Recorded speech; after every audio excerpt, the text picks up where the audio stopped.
Pas sudah menunggu Cumbas ya di sini ya. Mimo banyak banget ya kak, ada 1.145 komen yang bilang kayak Mimo, Cumbas dong Mimo, ajakin itu ke psikolog. Hai guys, untuk vlog kali ini temanya cukup menarik karena kita tuh lagi mau ngebahas tentang siblings rivalry. Kenapa? Karena kalian itu sering banget komen, ih kok kalian akur ya, kok bisa ya seakur itu. Belum tahu aja di belakangnya kayak mana, ya kan?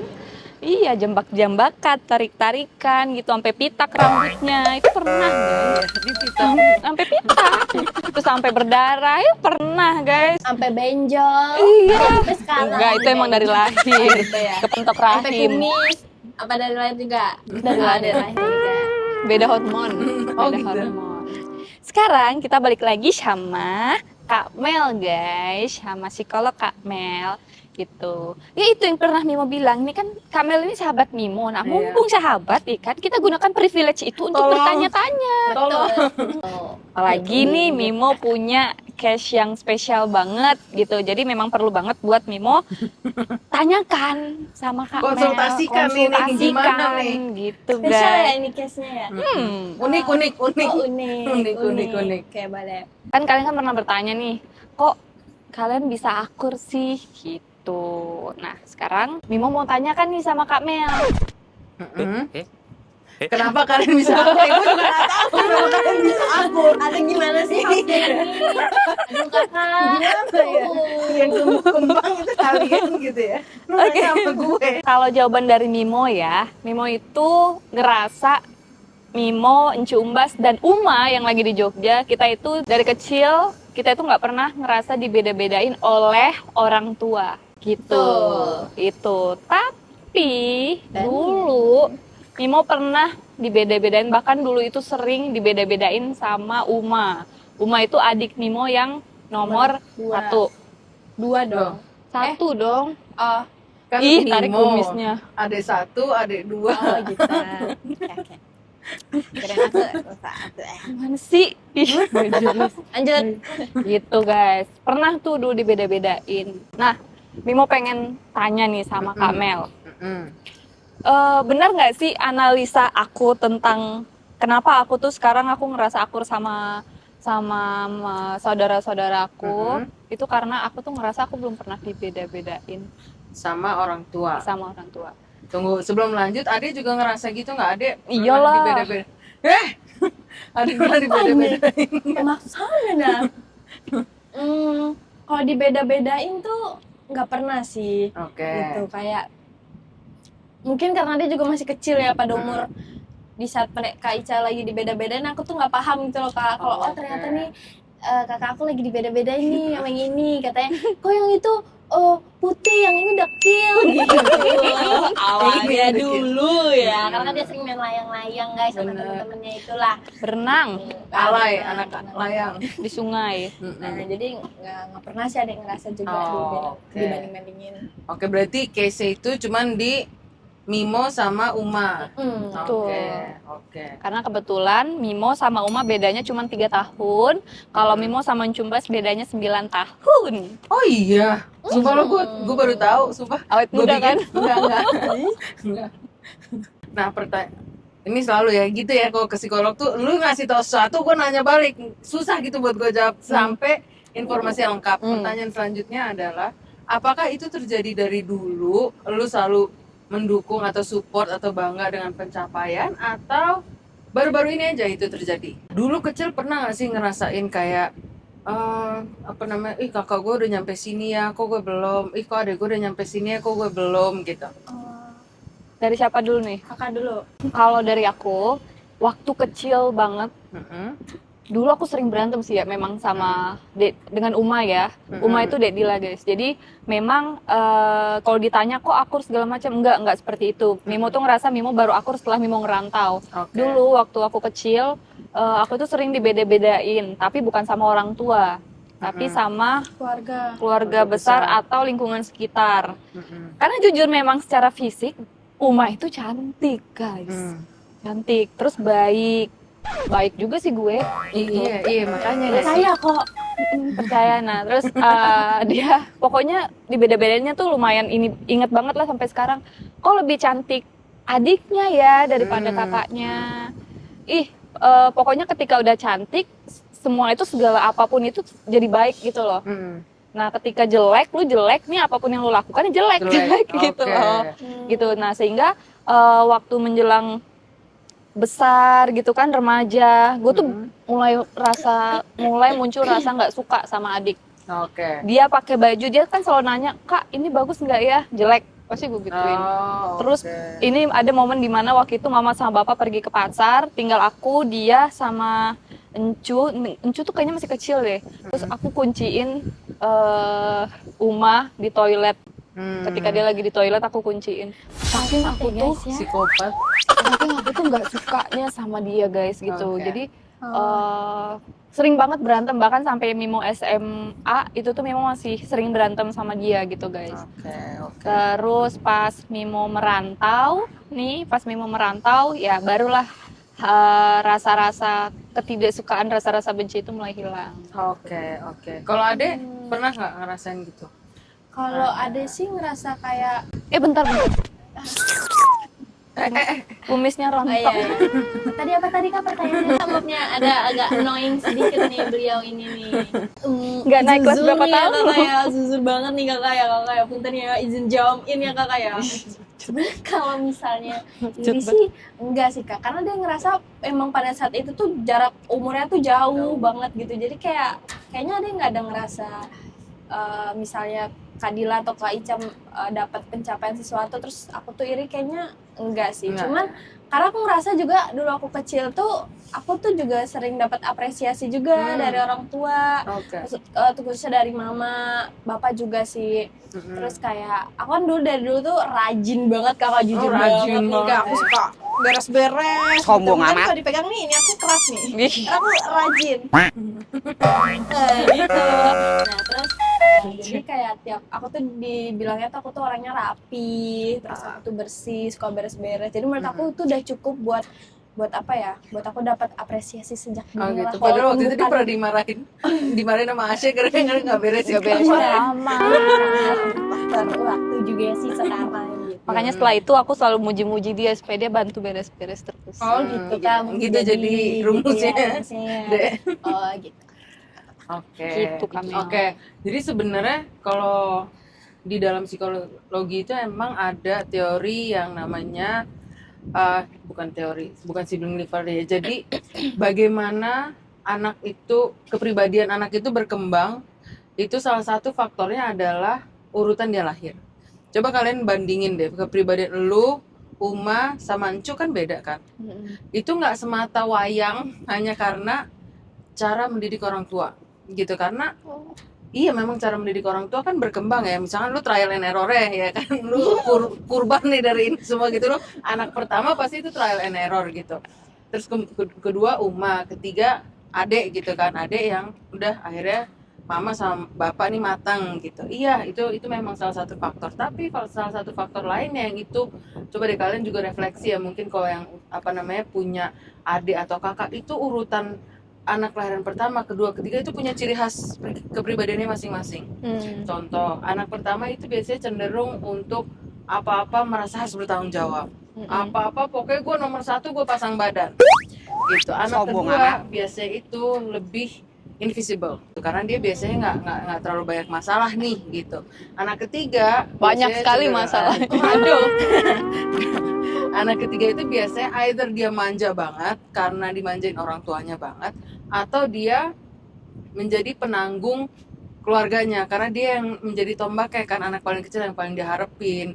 Misalkan ntar orang tuanya kenapa-napa pasti anak yang paling kecil yang harus tanggung jawab, anak yang paling kecil. Jadi dia ngerasa bertanggung jawab itu terhadap keluarga. Kalau anak pertama tuh lebih kepada finansial, misalkan gue harus bantu keluarga gue secara finansial, nyokolahin adik gue, ini mama sama bapak segala macam. Kalau anak kecil, yang paling kecil itu lebih kepada tanggung jawab secara emosional, tanggung jawab secara oh ya gue harus bikin nyokap sama bokap nih bahagia. Oh ya kakak gue berantem, gue harus yang menjadi penengahnya nih, yang kayak gitu-gitu. Jadi dia anak paling kecil, either dia menjadi seperti itu atau kurang ajar, manja banget. Karena kan dia paling kecil pasti paling dimanja kan sebenarnya kan gitu. Jadi itu salah satu faktor penentu kepribadian juga di dewasa nanti gitu. Makanya unik nih. Memang kalau misalkan tadi Mimo bilang ada dibanding-bandingin ya, itu juga salah satu keunikan. Lu bayangin setiap anak itu kan punya kepribadiannya masing-masing, apalagi ditambah dengan teori yang tadi ya, udah tahu begitu terus dibanding-bandingin, pastilah di situ ada yang terjadi namanya sibling rivalry atau pertengkaran perlombaan antara siblings. Makanya tadi kan gue nanya nih sama kalian pernah nggak sih ngerasain misalkan Cacil, ini Cacil udah Cacil Bobil, siapa? sorry salah Mimo udah nyampe sini nih, gue iri. Kalau misalkan kalian dibanding-bandingin sama orang tua dari kecil, itu kemungkinannya sangat besar untuk terjadi sibling rivalry. Untuk lu nggak pernah merasa puas sebagai diri lu sendiri, karena lu selalu dibanding-bandingin. Kalau lu lihat deh teman-teman, atau mungkin terjadi sama teman dekat sendiri, pacar, atau ada orang yang nggak pernah puas sama pencapaian dia. Setelah lu gali-gali ternyata, dia dulu waktu kecil tuh suka dibandingin. Lihat dong, anak tetangga dibandingin gitu loh. Anak si tetangga ini nih anaknya udah bisa baca misalkan, lu padahal masih umur 1 tahun misalkan, siapa anak umur 1 tahun udah bisa baca gitu misalkan. Iya tapi kan itu bukan ini normal, bukan rata-rata gitu kan. Dibandingin, lihat dong si anak tetangga ini dia udah bisa gini, lihat dong si sepupu kamu nih dia kayak gini. Dan itu berlanjut sampai nggak hanya pas kita kecil, bahkan kalau kalian dengar, maksudnya aku banyak klien yang mengeluhkan bahkan saat mereka kuliah, saat mereka kerja itu masih dibandingin. Coba bayangin sama orang tuanya. Tuh lihat dong kakak kamu udah bisa kerja di BUMN, kamu cuman freelance. Tuh lihat dong kakak kamu PNS, kamu apa gitu. Jadi kan lu kebayang nggak dibandingin gitu terus, lu nggak akan pernah ngerasa puas akan diri lu nggak akan percaya sama kemampuan lu sendiri yang kayak gitu-gitu. Jadi sibling rivalry itu nyata dan itu akan berpengaruh pada self worth lu, pada self confidence lu, pada ability lu. Jadi makanya penting banget, dan gue bersyukur banget kalian sama orang tua tuh nggak dibandingin gitu. Minimal mama sama bapak tuh semuanya sama rata, kayak sama rata sama rasa kan gitu. Tapi you're one of the lucky guys gitu, karena nggak banyak di luar sana orang yang orang tuanya tuh bisa kayak mama sama bapak gitu. Nah yang menarik adalah perjalanan lu yang tadi banyak clash kan sama Uma sampai Banyak sekarang banget. bisa menerima dan justru mendukung Uma gitu. Perjalanan lu apa tuh? Gue tuh ngerasa gue udah mulai berdamai sama diri gue itu ketika gue memutuskan buat ngerantau. Ngerantau itu sekitar tahun 2013. Jadi waktu ngerantau itu aku ngerasa kayak ternyata apa yang diomongin sama orang-orang itu enggak kok gitu loh. Karena selama ini ya mungkin karena dari kecil diucapin berkali-kali gitu kan, nggak cuman karena lebih cantik, lebih ini lebih itu, tapi anak yang kurang ajar, ini yang ini lebih kurang ajar daripada itu sering banget tuh. Nyangkut ya di lu ya? Karena memang di antara 3 bersaudara ini aku tuh orang yang paling vokal gitu. Kalau misalnya terjadi sesuatu di keluarga aku gitu loh, aku tuh yang waktu kecil aja siapapun yang gimana sama orang tua aku yang pasti yang paling maju. Ya kan lu pasang badan dulu pasang kan badan. Tuh udah tuh teori proven. Lu pasang gitu, badan duluan, pasang badan nomor duluan. Pada saat itu entah itu benar apa salah ya. Jadi yang mereka lihat ya dicap lah, di label lah anak yang kurang ajar, udah jelek secara fisik gitu ya kan. Terus kurang ajar, nggak sopan gitu-gitulah gitu kan. Nah, tapi pas setelah aku udah ngerantau, aku lebih ngerasa aku lebih mengenal diri aku. Terus ternyata apa yang mereka bilang tuh enggak loh, enggak kayak gini. Sehingga aku udah nggak peduli lagi sama omongan mereka. Dan itu mulai tuh tumbuh yang tadinya aku nggak suka sama Uma, aku jadi mulai bisa nerima dia gitu. Karena aku kayak ngerasa terlepas dari itu semua, aku tuh nggak ada masalah apa-apa gitu loh. Tapi cuman ada rasa benci aku aja sama dia pada saat sebelumnya gitu loh. benar. Padahal dia nggak ngapa-ngapain, dia Hmm. pakai baju yang lebih cantik kok aku nggak suka ya kayak gitu. Hmm. Waktu itu masih ya SD, SMP, SMA gitu loh. Gitu sih. SMK apa SMA? Gitu guys, gitu. Oke.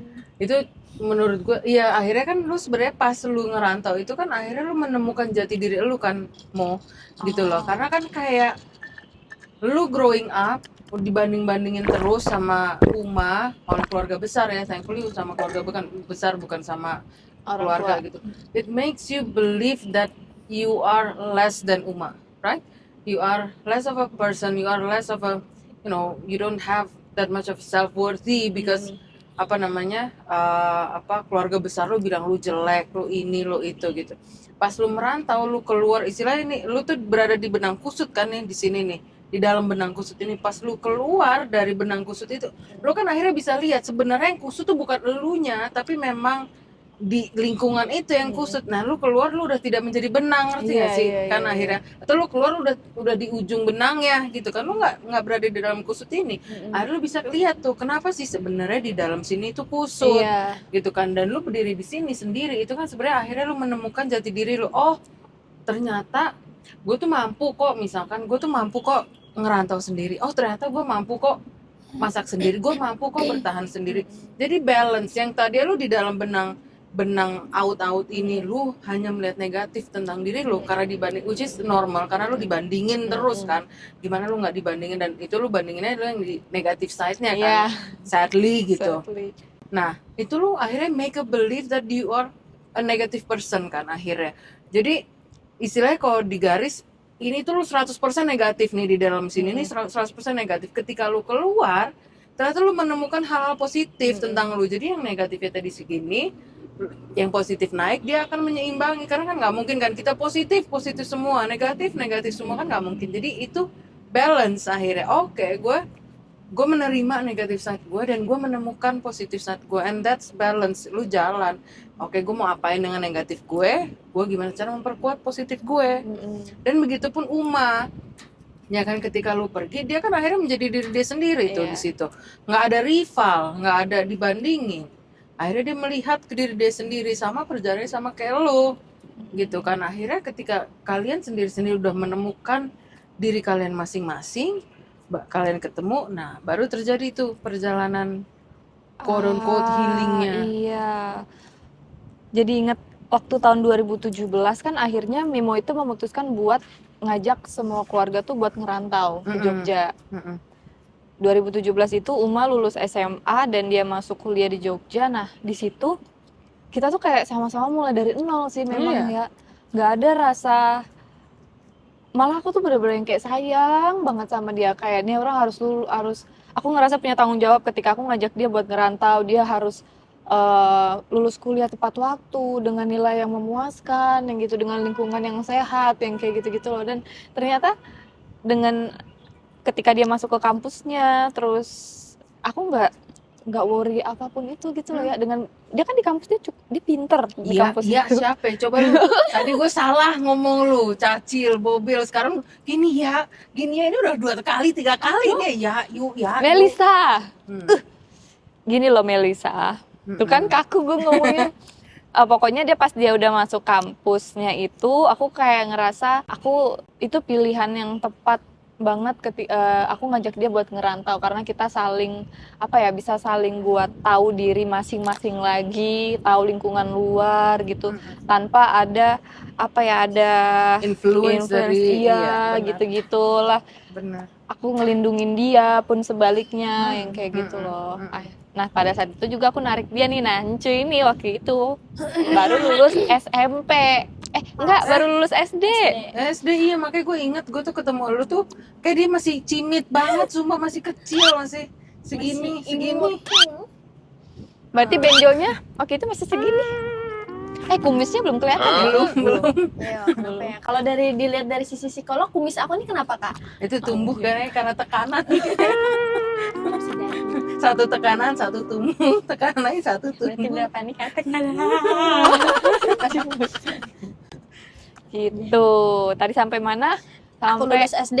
Iya, nah akhirnya pokoknya Mimo tuh tahun 2017 mindahin semua keluarga deh, Ancu, Uma, orang tua semuanya dipindahin ke Jogja karena pengen ya berharap hidup lebih baik dengan lingkungan yang lebih nyaman, lebih mendukung kayak gitu. Itu sih. Kalau Ade sebagai Ade, waktu pertama kali si Mimo mau ngajak Ade ke Jogja, Ade ikut-ikut aja atau ada pergolakan di situ? Dia mah nggak punya pendirian. Iya, aku ikut, aku seneng karena waktu sebelum aku diajak ke Jogja, aku kan sebelumnya udah ke Jogja juga. Aku suka sama lingkungannya, aku nyaman sama orang-orangnya. Terus aku merasa kayak di Jogja tuh ada semua gitu. Dulu tuh alasan kecil aku tuh, alasannya tuh gara-gara di Jogja ada slime. Itu sumpah demi Allah aku nggak bohong kak, itu Tuh kan, alasan lu baru aku. tahu. Gue juga baru Kenapa aku tahu. pindah ke Jogja karena waktu Slime. di Jogja itu ada Sunmore kan, kakak bawa Iya, adik ke Sunmore dekat UGM. itu banyak slime kak. Oh. Jadi aku kayak ini kalau ada pindah ke Jogja nih, itu doang yang jadi pendiri kuat Ade. Bahkan ada Pendiri kuat Ade. menjadi itulah dia. Tapi untuk Ade kayak nggak apa ya, nggak sedih gitu Iya, kayak. sedih. Karena Slime. kan slime. Gitu sih. Sama squishy ya. Ya mas squishy, udah itu doang. Berarti yang tujuannya main ya sebenarnya. Dulu masih main-mainnya. Kalau sekarang udah enggak? Sekarang udah yang Kurang kayak, main. ya beginilah, tidak ada waktunya lah. Nah, Kayak Oke, terus kalau jadi sebenarnya gue nanya, ya kok jadi kayak gue ya hostnya ya? Iya nggak sih, jadi gue dari tadi gue yang nanya, gue yang sih? ini. Perlu Nggak, di-trigger nih. Enggak, soalnya gini, keakuran antara siblings itu penting kan sebenarnya. Kenapa sih antar siblings itu perlu akur itu kenapa? Karena pertama kedekatan, jadi ada positif, everything is always balance between positif and negatif kan sebenarnya. Kalau dengan kedekatan siblings kayak kalian gitu, dampaknya sekarang gini, misalkan lo ada masalah di keluarga, akan lebih mudah nggak ketika untuk menyelesaikannya ketika kalian punya each other bertiga? Gampang banget. Kita punya grup bertiga. Iya, Kita punya makanya grup kan bertiga. jadi gosipi di grup, jadi yang Garage kayak part gitu. 2 namanya. Drudge Apa kita namanya. spill aja kak isinya? Drudge. Dulu kan gue punya brand tuh kan namanya Iya, Drudge. Nah ini namanya Drudge juga Garage part 2. isinya. Pasti awalnya muncul adek punya gosip. Nah, kan itu karena everything will be lighter ketika kalian punya sorry to say but common enemy. Ya kan, sebenarnya kan common enemy adalah misalkan ya orang-orang yang kalian, ya itu misalkan keluarga yang bandingin lu, itu kan common enemy gitu. Kalian lebih ngerasa punya kebersatuan, unity gitu kan sebenarnya untuk melawan si common enemy itu. Betul. Gitu. Terus selain itu kalian juga tahu nggak sih ada phrases yang bilang saudara atau siblings itu teman seumur hidup, teman yang lo nggak bisa pilih, tapi dia itu teman seumur hidup. Makanya sehat banget. Gue lagi nggak kepikiran analogi, tapi misalkan lu terlalu attach ini siblings lu nih ya, rame-rame lu attach kayak gini, ini nggak ada rongga kan sama sekali kan. Semakin nggak ada rongga, semakin lu nggak punya boundary, semakin lu nggak punya space buat diri lu akan semakin sulit untuk lepas. Ya kan, ini kayak tangan ini kan sulit nih lepas. Attachment lu jadi yang satu begini, yang lainnya akan ikut terdampak. Iya. Ya kan, satu begini lama kan, tangan gue yang lain sakit dong, jari gue yang lain sakit dong gitu. Itu adalah attachment yang tidak sehat antar siblings. Ketika misalkan Dejara nih sebagai tunjuk, jangan deh kamu yang ini, gitu, kamu ini kelingking. Dejara sebagai kelingking, misalkan Dejara punya masalah sama mama. Yang mestinya Dejara bisa menghadapi itu sendiri. Kalau kalian tuh attach, ini kan akan mempengaruhi Uma, Mimo, karena kalian terlalu attach. Padahal kan sebenarnya ini adalah tanggung jawab Dejara nih untuk menyelesaikan masalah dengan mama misalkan kayak gitu. Tapi karena kalian terlalu attach, akhirnya nggak bisa nih Dejara masalah sama mama, tapi ntar Mimo ikutan jadi punya masalah sama mama, Uma jadi ikutan punya masalah sama mama. Itu attachment yang nggak sehat. Tapi kalau kalian punya space diri sendiri, punya boundaries antar siblings, itu jadi kayak gini. Kalian masih nyatu, tapi kalau yang ini jalan segini kan ya nggak apa-apa, dia nggak, jari gue yang lain kan kagak sakit nih. Iya kan, ya udah Dejara ini sendiri aja, tapi yang lainnya kan nggak bergerak, nggak harus menyesuaikan. Ini dia begini, gue mau begini sejam juga kagak apa-apa, ini jari gue nih.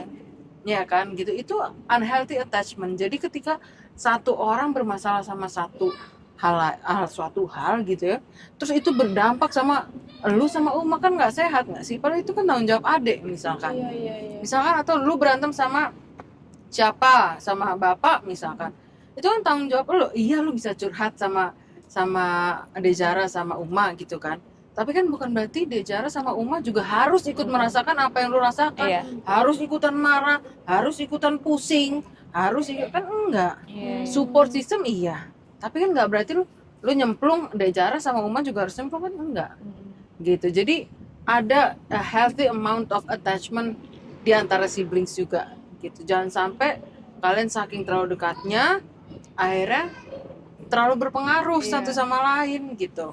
Misalkan lu sama Encu nih tinggal di satu tempat gitu, terus habis itu nggak punya boundaries, nggak punya ini, itu mixed up tuh gitu. Jadi harus diobrolin nih kalian bertiga. Oke, gue pengen punya space gue sendiri.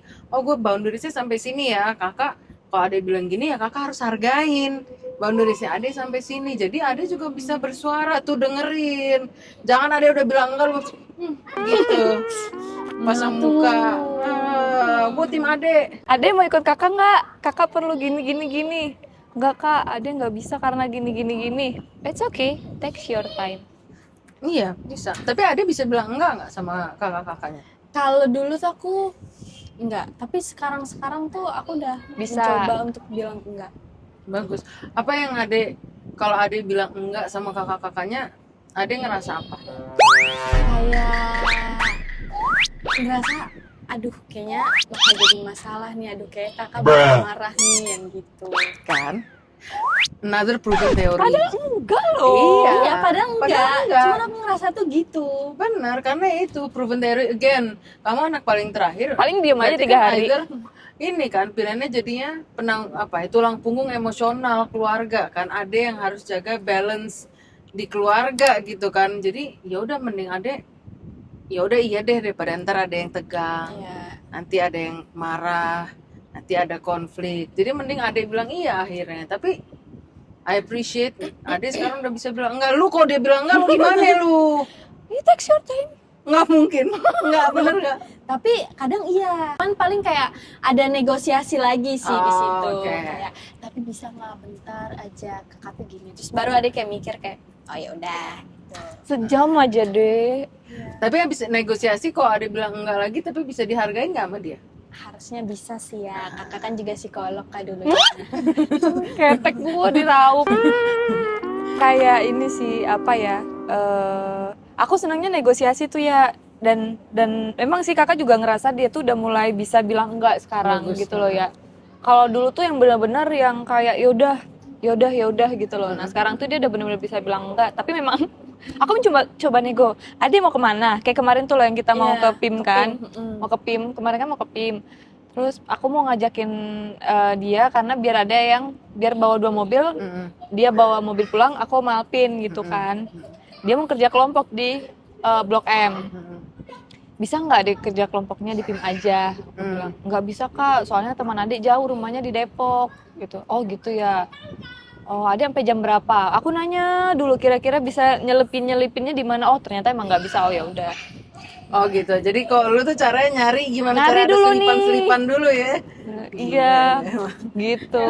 Kalau dibilang enggak tuh harus ada enggak tapi Gini-gini enggak bisa nggak? terus. Oh, Kan? kalau gini-gini? Oh ya udah dah, mentok gitu. Kalau misal bisa tuh kan bisa yuk. Gitu. Tapi yang penting lu juga harus tahu kalau Ade bilang enggak. ya Harus tahu udah, dulu enggak. enggaknya kenapa. Iya ya udah, habis tahu enggak kenapa, habis itu berhenti. Jangan enggak kenapa, Ih, tapi bisa enggak gini. Kan Kan tapi kalau bisa enggak tahu nego celahnya. sini. Iya. Siapa tahu dia mau me time sendiri. Siapa tahu dia mau ya udah gue mau main sama temen-temen. Gitu jadi emang ya itu tadi gue bilang siblings akur itu penting. Sibling attach itu penting karena kalian teman seumur hidup. Iya. Ya kan, kalian nanti di kedepannya kalian akan faces a lot of changes, a lot of challenge yang mana itu bisa terlalui ketika kalian bareng. Kalau lu sendiri akan terasa berat, adik sendiri akan terasa berat, Uma sendiri akan terasa berat. Perlu keterbukaan antara satu sama lain siblingsnya. Dan emang sibling livery, dan gue sangat appreciate lu akhirnya udah bisa walk past that gitu kan sebenarnya akhirnya dengan sibling livery.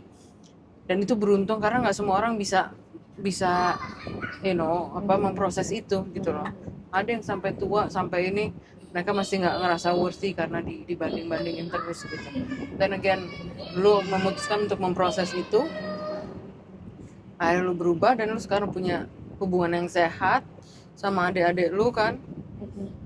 Gue juga sempet akhirnya ngomong sih sama Uma itu kan, karena kan tetap di umur segitu tuh dia juga pasti inget dulu kakak gue nih kayak gini nih sama gue nih yang gitu kan. Padahal gue salah apa yang kayak gitu. Akhirnya pas di Jogja itu kita sering deep talk juga kan, Dek inget gak sih Dek dulu tuh kita gini kakak tuh sering deh kayaknya setiap adik bilang ini bagus nggak kakak tuh nggak pernah bilang bagus kan, kakak bilang jelek terus. Iya dia bilang gitu. Langsung aku tuh cerita sebenarnya dulu tuh kakak tuh ngerasa kakak tuh sering dibandingin loh sama adik gitu loh. Kakak sering gini. Memang secara fisik tuh Uma tuh emang putih, lucu, gemes gitu. Aku juga pas dia lahir tuh aku seneng banget gitu loh ya. Sampai terdengar pembanding-bandingan itu yang bikin aku nggak siap makanya gitu kan loh. sebenarnya nggak mungkin lu sebagai kakak sebagai ini dia lahir terus kayak gue benci dia gitu. Ya mungkin ada karena biasanya kan ya nggak selalu ya, tapi untungnya lo nggak gitu. Tapi ada beberapa orang yang ketika adiknya lahir dia akan merasa tersaingi tuh nggak sih, wah kalau adik gue lahir nih kasih sayang orang tua gue akan split nih sama adik gue nih. Kalau gue beda. Lo apa ya gue nggak bisa main, ngasuh lagi, gendong sebelah sini nih, gendong dia. Emang lo yang ngasuh adik? Iya, kan beda jauh kan. Iya sih. Makasih kakak udah ngasuh aku dengan sepenuh hati. Bahkan sampai aku besar, sampai aku beranjak dewasa, kamu masih mengasuh aku. gitu loh Kak Mel. Oh jadi menarik banget ya pembahasannya. Jadi kesimpulannya kayak gitu. Mungkin yang memang teman-teman lihat itu Uma, Mimo, Encumba, sekarang aku alhamdulillah. Tapi sebelumnya kita juga punya problemnya sendiri kok, punya masalah-masalah waktu kecil yang kayak gitu loh. Dan ya alhamdulillahnya banget kita itu punya orang tua yang ngedukung apapun pilihan kita, support apapun pilihan kita. Ketika kita jatuh ya di support, ketika apa ya bahasanya gimana ya? Nanya gue. Ibarat benang kusut. Bener. Kusut? Itu yang kusut. Itu di tengah kekusutan. Di tengah. Ya gitu kurang lebihnya ya guys ya. Jadi teman-teman nih kalau misalnya ada yang mau ditanyain atau ada yang mau dibahas, boleh banget loh buat DM Mimo atau komen. Sharing-sharing ya Mimo ya. Iya gitu, atau komen di bawah. Atau teman-teman juga bisa loh follow Instagramnya Kak Melisa nih di bawah ini. Buat tanya-tanya, dan Kak Melisa juga punya linknya, mana tahu kalian mau lebih yang intens lagi ngobrolnya ya kan, ada linknya situ. Kalian bisa daftar untuk konseling sama Kak Mel gitu. Tapi terutama ya yang paling utama itu harusnya Encumba nggak sih? Kenapa? Encumba mau klik klik. Iya gitu. Oke, kalau gitu guys, thank you ya udah nonton ya vlog Mimo. Jangan lupa like, comment, and subscribe. Bye bye.